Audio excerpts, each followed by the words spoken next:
Hello! Hi everyone! How's it going? Okay, so we have a fun treat today.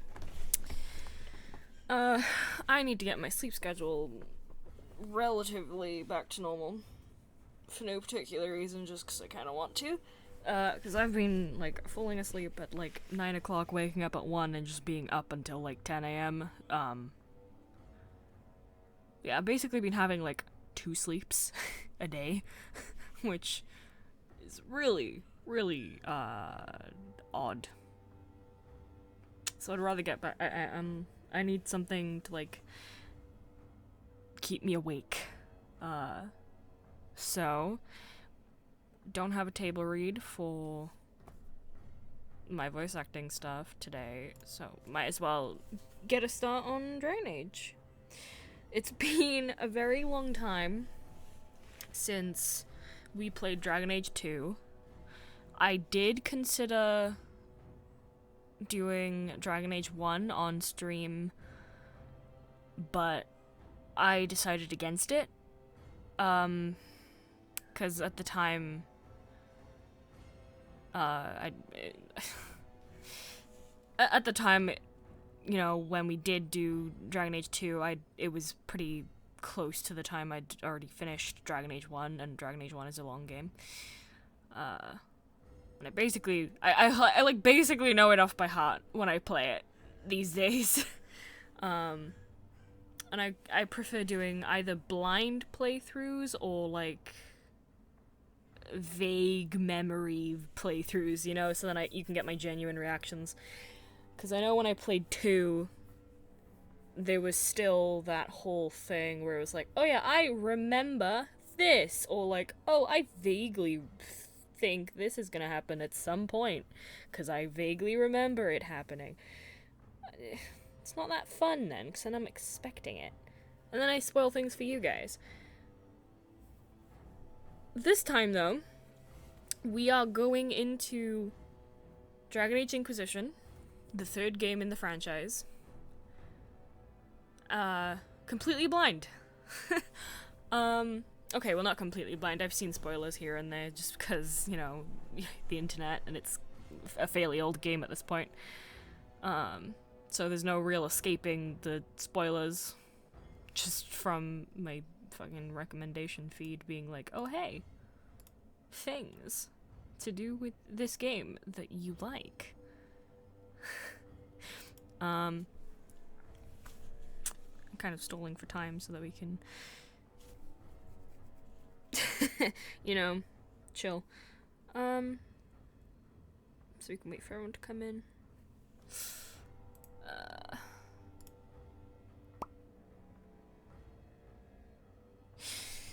So, because it's been so long since we've played Dragon Age 2, we're gonna be going through the Dragon Keep recap. Basically, it's gonna be just telling the story of my world state from playing the last 2 games.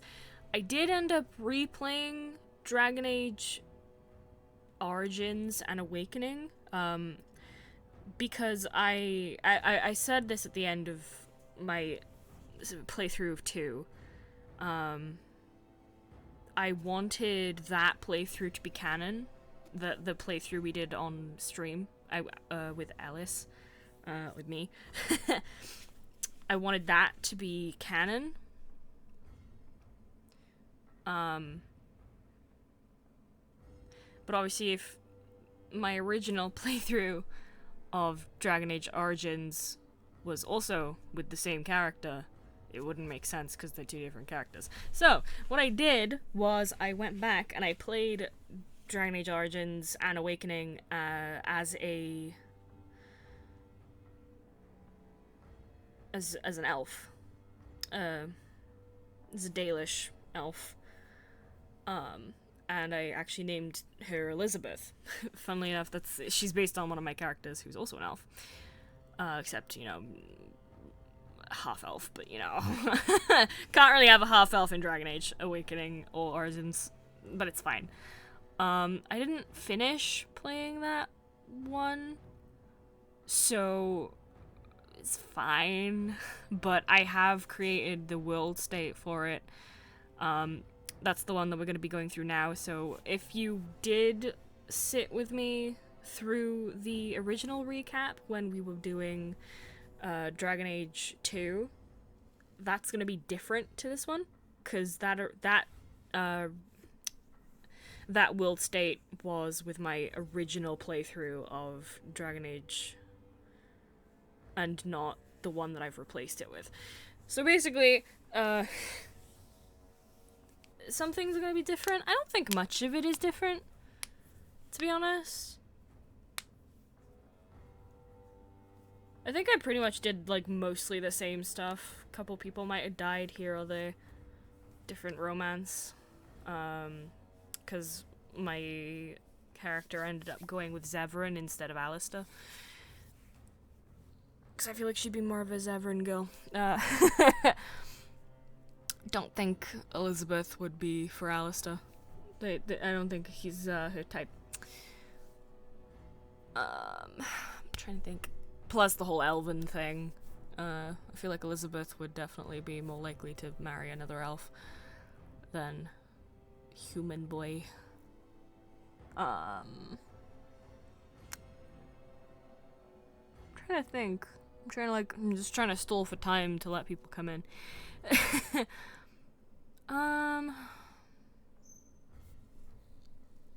Because I don't want to start the recap and then have people, like, come in the midst of the recap, and then it's like, ah, shit, well, I mean, you missed some of the recap, you know? Is anyone in chat right now, actually?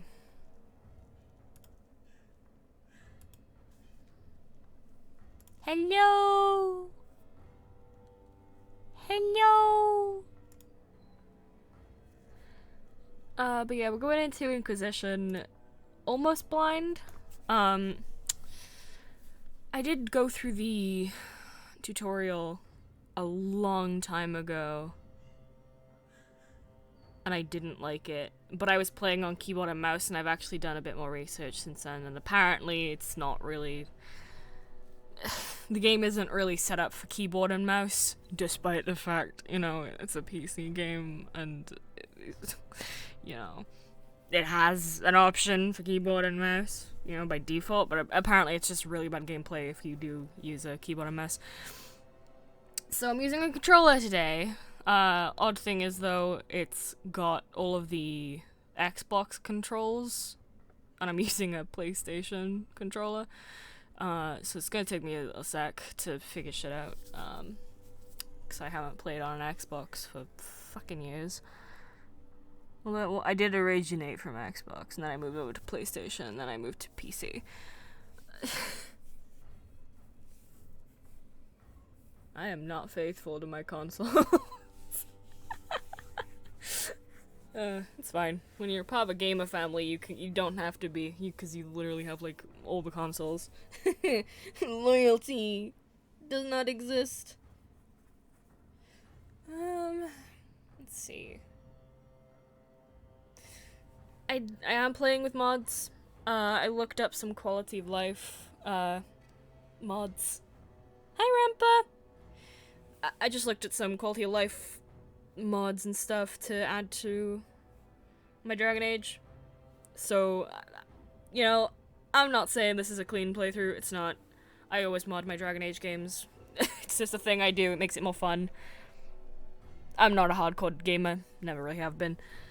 Never would say that I ever would be. What's the fun in being a hardcore gamer when you have mods? You know? Mods make things fun.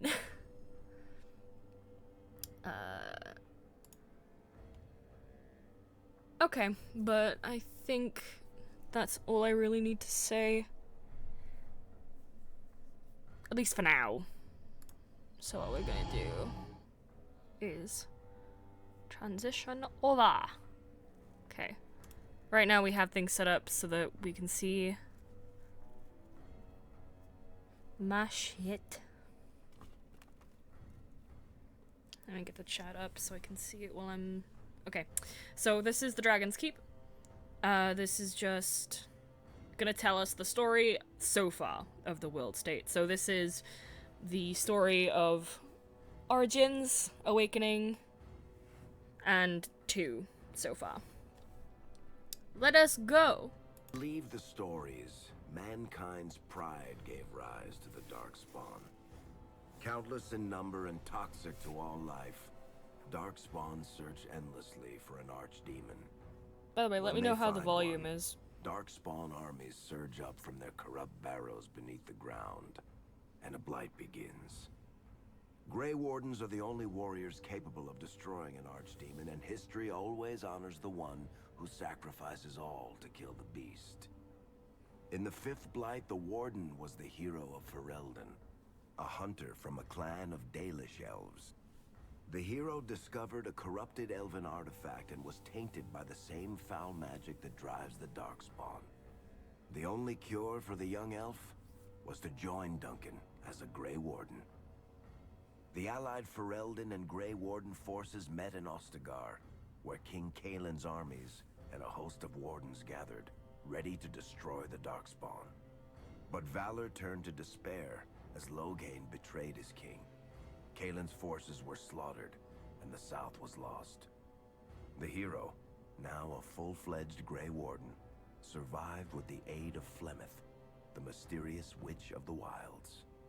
Joined by Flemeth's daughter, Morrigan, and a Grey Warden named Alistair, the hero set out to build an army strong enough to abolish the Blight. With the traitorous Loghain now seated on Ferelden's throne, the Warden sought help from the influential Arl Eamon of Redcliffe. However, they arrived in Redcliffe to find the town under siege. As each night, undead rose in waves and assailed the battered village. With the hero's help, the people of Redcliffe stood fast against the undead horde. The Wardens reached Arl Eamon's castle only to find the Arl lying at the edge of death, and his court fallen into madness. To save his father's life, Eamon's young son, Connor, had made a deal with a demon, and quickly fallen victim to its possession. The hero intervened, freeing Connor from possession, and breaking the demon's hold over Redcliffe. But deals with demons are never straightforward. The demon agreed only to save Eamon's life, not restore him to health. Arl Eamon needed a miracle to recover. The hero located an urn containing the sacred ashes of Andraste, which were said to cure any ailment. The urn was protected by ancient traps, tests of will, and a dragon-worshipping cult that wanted to twist the urn's power to its own ends. The urn remained pure, but mysteriously disappeared after the Wardens departed. Only the temple dedicated to it still stands. With a pinch of the ashes, the hero restored the Arl to health. Informed of Loghain's treachery, Eamon swore his political and military support. The circles of Magi are bound by oath to aid the Grey Wardens in times of blight. However, Lake Calenhad's tower could offer little help. One of its mages, Uldred, had become possessed by a pride demon and was twisting other circle mages into abominations. The hero fought to the top of the tower and defeated Uldred, saving the remaining mages. Grateful for their lives, the mages joined the Warden's army. The allies gained at the circle were not the only soldiers to join the Warden's forces, however. Dalish elves don't usually make alliances, but even deep hatred can be set aside in the face of oblivion. An ancient curse was destroying Ferelden's largest Dalish clans, turning the elves into werewolves. Zathrian, the clan's keeper, claimed that the cure required the heart of the great wolf, Witherfang. Years before, Zathrian himself had afflicted a group of humans with the curse that now ravaged his clan. As long as he lived, the curse endured. The hero freed the werewolves from the long-standing curse, and the Dalish joined the Warden's forces. Blights may happen hundreds of years apart, but the dwarves who live below the surface of Thedas fight Darkspawn every day. no one is better schooled in battling Darkspawn than the warriors of Orzammar. Except perhaps their allies of old, the Grey Wardens. The hero arrived in Orzammar in the wake of King Endrin's death to find political factions fighting for control of the Dwarven capital. Only the vote of a venerated paragon could break the deadlock to elect a ruler, and order the dwarves to honor their Grey Warden treaty and join the battle against the New Blight. The hero set off to find a paragon named Branka, who had disappeared into the Deep Roads in search of a legendary artifact, the Anvil of the Void, created by the renowned smith Caradon to forge mighty war golems. The hero helped Caradon destroy the Anvil of the Void, along with the dark secrets that could trap a living soul inside a mechanical construct. The hero emerged from the Deep Roads with a master-forged crown to bestow the Paragon's favor upon whichever rival candidate would be crowned king. Balin, the youngest son of King Endrin who was suspected of foul play, or Haramont, the aging traditionalist backed by the Dwarven Assembly. Lord Haramont claimed the crown of Orzammar. His traditionalist values keep dwarves first in all things, and safely as far underground as possible. With Dwarden's strength now bolstering the Warden's army, the hero had to deal with Loghain, so Ferelden could stand unified against the Darkspawn, before the Blight swallowed the world.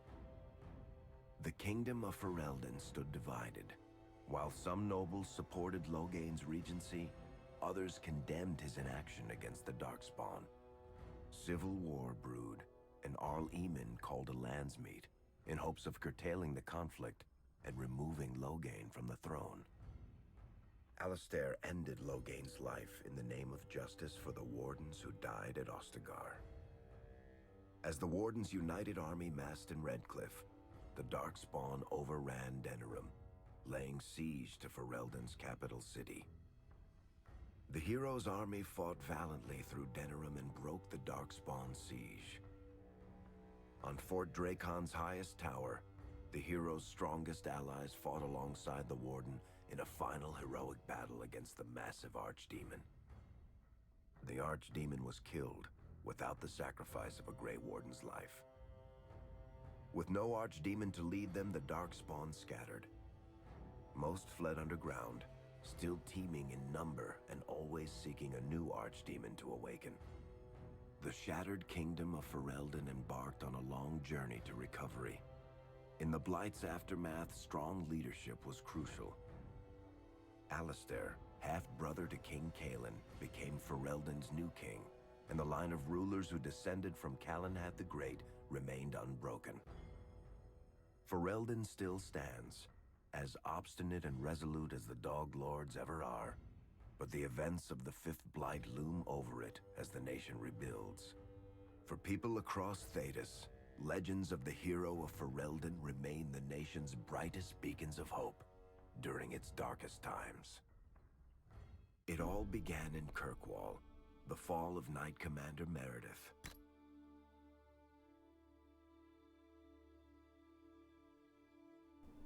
Okay.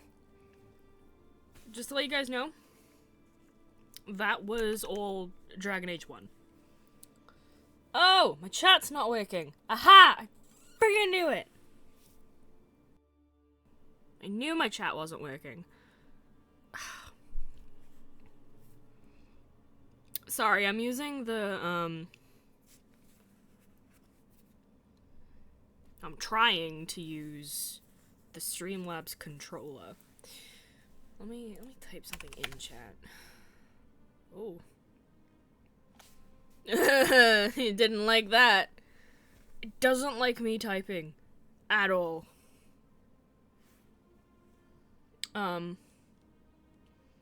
I never had Xbox, but the gamepad is fancy, so I just got the Windows set. Fair enough. Shit, so I can't actually I can't read chat while using the remote. Do I? That's a bit dumb. I used to be able to read the chat just fine. I don't know why it's not wanting it to work now. It's not like I've done anything since the last time. Quick, someone type in chat. Just spam in chat, it's fine.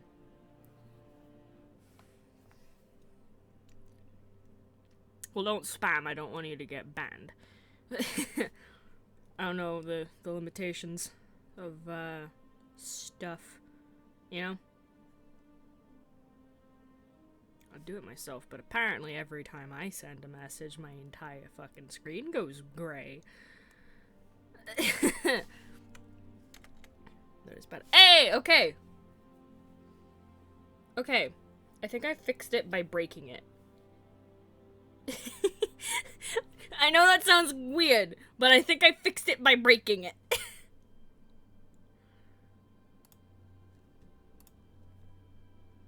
Okay. Anyway, that recap there, that was, just slap phone under your monitor, no. No, I'm using the Streamlabs controller app, so that I don't have to tab out of my stuff, or, like, out of the game every time I want to do something. Like, in my stream stuff. When not in VR, you can. Yeah. I mean, like, I'm using the app, Streamlabs controller app, which just means that I can control Streamlabs while not in Streamlabs on my PC screen. So I can be clicked into, you know, a game, and usually when I tab out I have to stop playing. Well, I don't need to do that now. I could just carry on walking and just, you know, use my other hand to fucking click buttons and shit. It's also really good when I want to just quickly mute myself without having to pause the game. It's just like, oh, boop, there we go, I'm mute, like, wow, look, I'm mute, and now I'm not. Anyway. That was following the story of Elizabeth, my elf rogue-looking bitch. The story from here is 2. This is actually the story following our streamed playthrough of Dragon Age 2. So everything you see here is what happened in our series when I streamed 2. I think there was one choice which I edited because I think it saved it wrong. Because I remember it being different. I can't remember which it was. I did it earlier. I just remember I, like, changed one of them. Actually, quick question. Does anyone remember if we had, you know the mirror that Meryl had? Did we break that, or did we leave it? Because on my saved game, it said that we left it alone, but I don't feel like I would have left it alone. Unless I found out that Meryl would leave or something if I did break it. I don't remember what we did with the mirror, if it was broken or if it was left alone.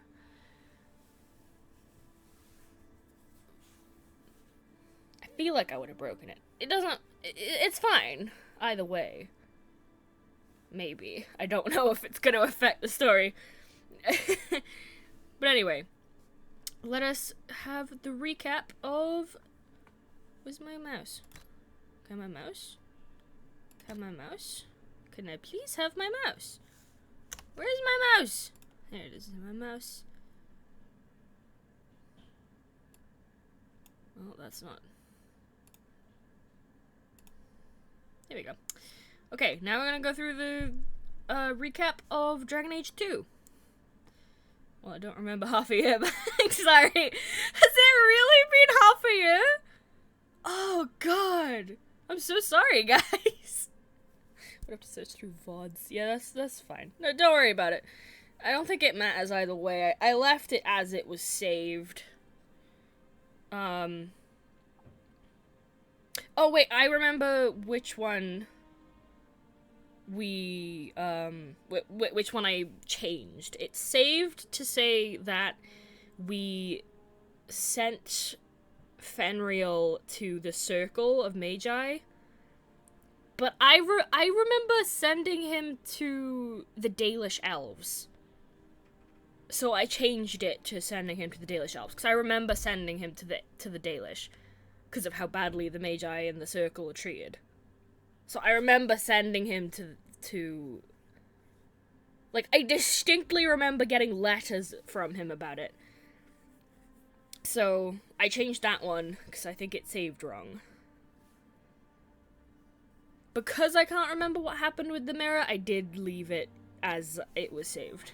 That we didn't do anything to the mirror. Because, I don't know, maybe. Anyway. I was cramming for exams and then failed. No! Rampa! You poor thing! Don't worry. It's not an end all. I didn't exactly do the best in my exams. Actually, I'm not a... No. I did decent in my exams, and I got nothing to show for it, really. Because all the jobs in the world at the moment seem to require a degree or experience, both of which I do not have. Which sucks. But yeah, let's go through the... Let's go through 2. The Kunari Uprising. And of course, the Chantry's destruction and the onset of Mage Rebellion. I'm gonna be muted while I nom on One person always snacks. stood amidst the swirling chaos. Hawk, the champion of Kirkwall. The Hawk family fled Lothering, refugees from the Blight. Leandra, mother of the champion, and siblings Bethany and Carver, hoped to find refuge at her family's estate in Kirkwall, far to the north. While Hawk had no magical abilities, the champion was at the heart of events that ultimately led to the Mage Rebellion. Sorry, I actually want to respond to this. Rampa, I totally understand. I went in for foundation year for engineering. Dropped out. Was not fun. Sorry, but when I saw what everyone else in the class was like during a group project, and I realized I was just not getting it. At first I thought, oh, don't worry, it's a foundation year, I'm probably struggling because they're trying to get me up to speed for the rest of the year, so, it's more difficult because they're pushing us. And then I got into a group project, and everyone else was fine. And I was just sat there, I was like, oh, I'm not supposed to be struggling. Okay. So I dropped halfway in the year.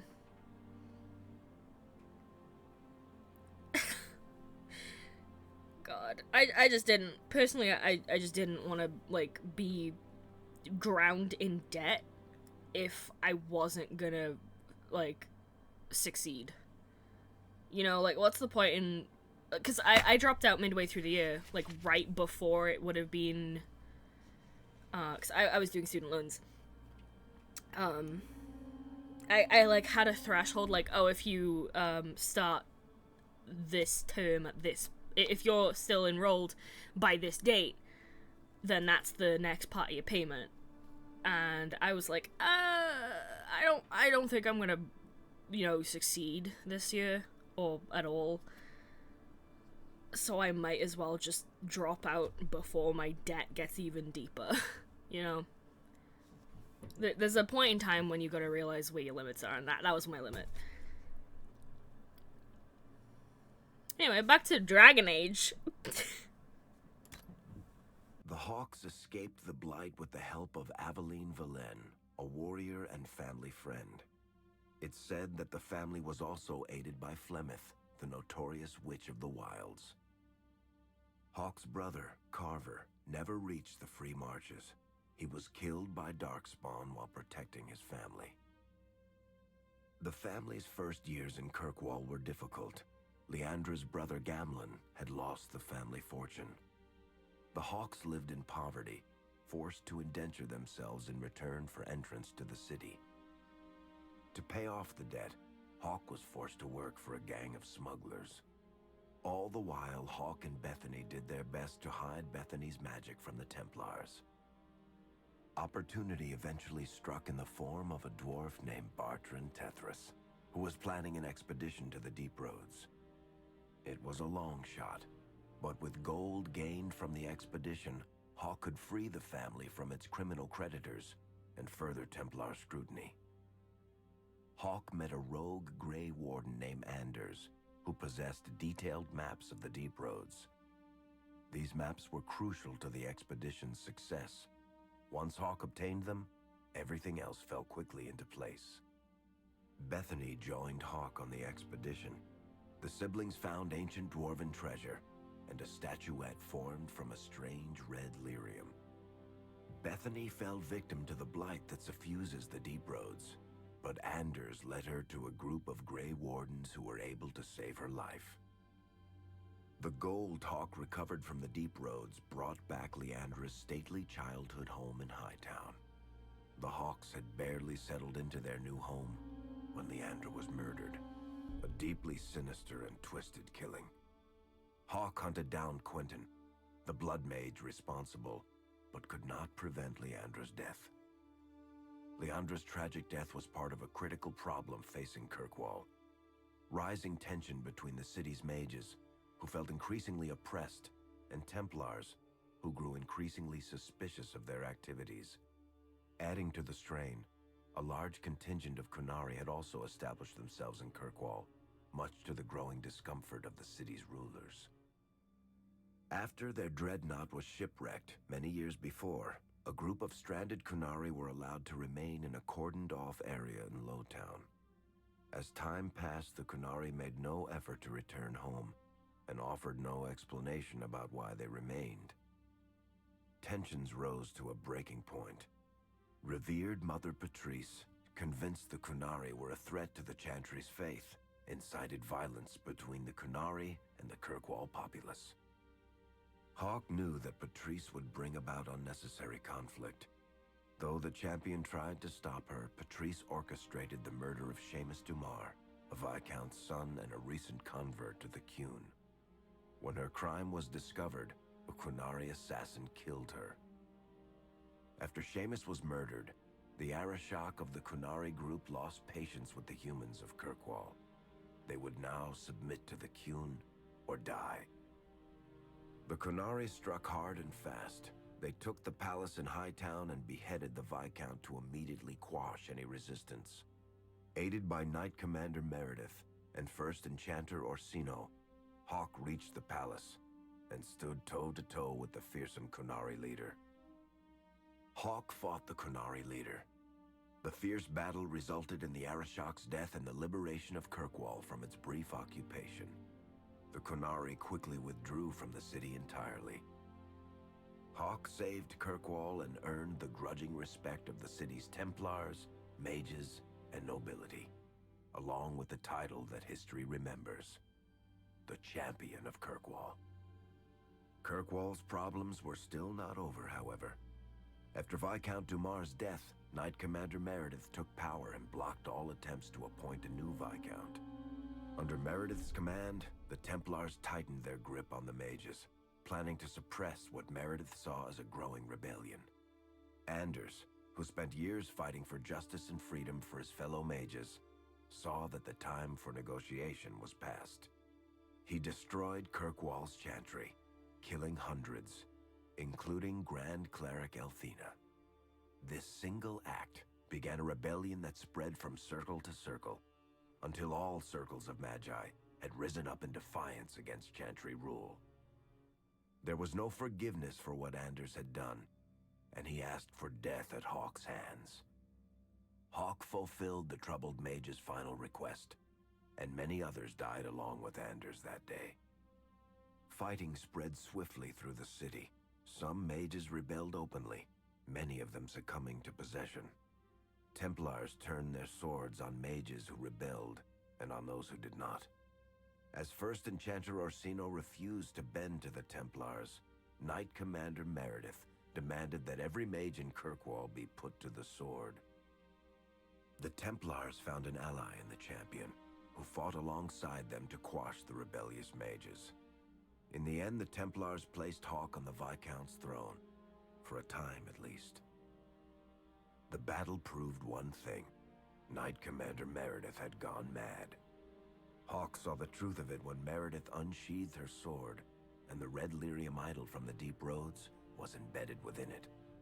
The blade fueled her hatred and paranoia, as it had for months. After a horrific battle, the red lyrium of the Knight Commander's sword consumed her as she died. Meredith became a statue, her face a frozen mask of horror. Little is known of the champion since that final battle. However, Hawke's story lives on in legend and song. Memories of the indelible changes the champion of Kirkwall brought to the face of Thedas. The mage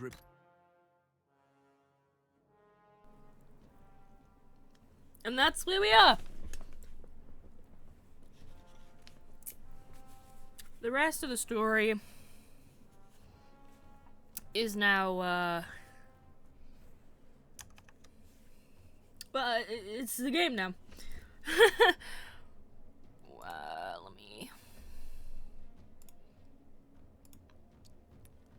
Let me move over to the game very quickly. What we're gonna do... Excuse me, sorry, I was eating a snack. There you go.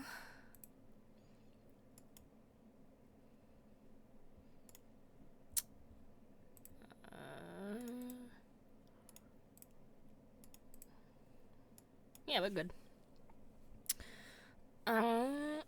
What we're gonna do... wait, I need to fucking turn off that. Question. You guys don't hear the music, right?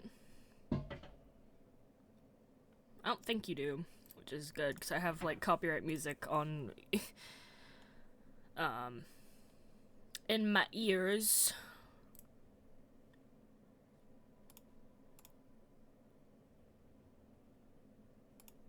Actually, I don't need it right now. Okay, let me grab my controller.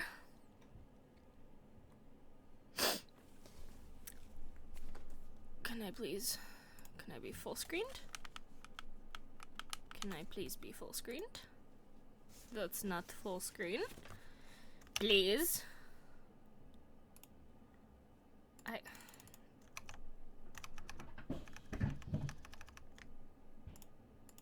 The game does not want to be full screen. For, like, no reason at all. Okay, one sec. Let me switch it to keyboard and mouse. There we go. Now it's fine. That's dumb.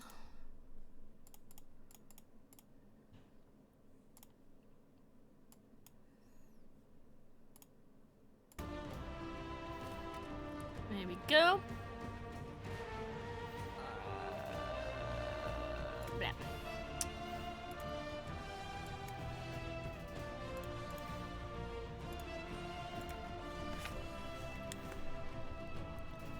Okie dokie.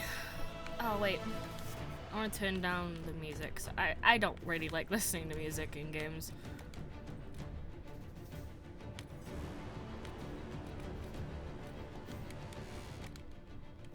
Here we go.